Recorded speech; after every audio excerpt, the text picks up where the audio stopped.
લંબાદના ભાટેના ખાડી કિનારે બાંધી દેવાયેલા ઝૂંપડાએ પાલિકા દ્વારા દૂર કરવામાં આવ્યા હતા, જેને લઈને લંબાદ ઝોનમાં ભાટેના ખાડી વિસ્તારમાં રહેતા સ્થાનિક લોકોએ રજૂઆત કરી છે।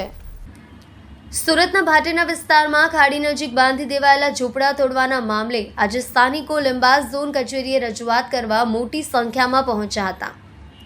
ગત 31 તારીખથી ખાડી નજીક બાંધી દેવાયેલા ઝૂંપડા મનપા દ્વારા તોડવામાં આવી રહ્યા છે, તેમજ પંચશીલ નગરમાં આશરે 85 ઝૂંપડા હટાવવામાં આવ્યા છે। અડધા ઝૂંપડા તોડવાનું કહીને આખા ઝૂંપડા તોડી નખાયા હોવાનો આક્ષેપ સ્થાનિકોએ કર્યો છે। સ્થાનિકોએ ઘરના બદલામાં ઘર આપવાની માંગ કરી છે અને આ અંગે લંબાદ ઝોનમાં સ્થાનિકોએ ઝોનલ ચીફ ઓફિસરને રજૂઆત કરી હતી। તાત્કાલિક ઝૂંપડા હટાવવાની કામગીરી રોકવામાં નહીં આવે તો ઉગ્ર આંદોલનની ચીમકી ઉચ્ચારી હતી। માલતીબેન પવાર એક આગેવાન તરીકે વિસ્તારમાં 30 વર્ષથી હું ત્યાં જાઉં છું, પણ ત્યાં એવા સ્લમ તોડો, અમને વાંધો નહીં, વિકાસમાં અર્થે અમે આવતા નથી, પણ અત્યારે બાળકોની સ્કૂલ છે, સ્કૂલ બગડે અને તમે પહેલાં ખાલી 3 ફૂટ કે 4 ફૂટ લેવાના હતા અને અત્યારે 5 થી 10 ફૂટ પછી આવ્યા અને અત્યારે પૂરા ઘર છે, પૂરા ઘર તોડો છો તો બી એમનું ફોર્મ નહીં ભરાતું।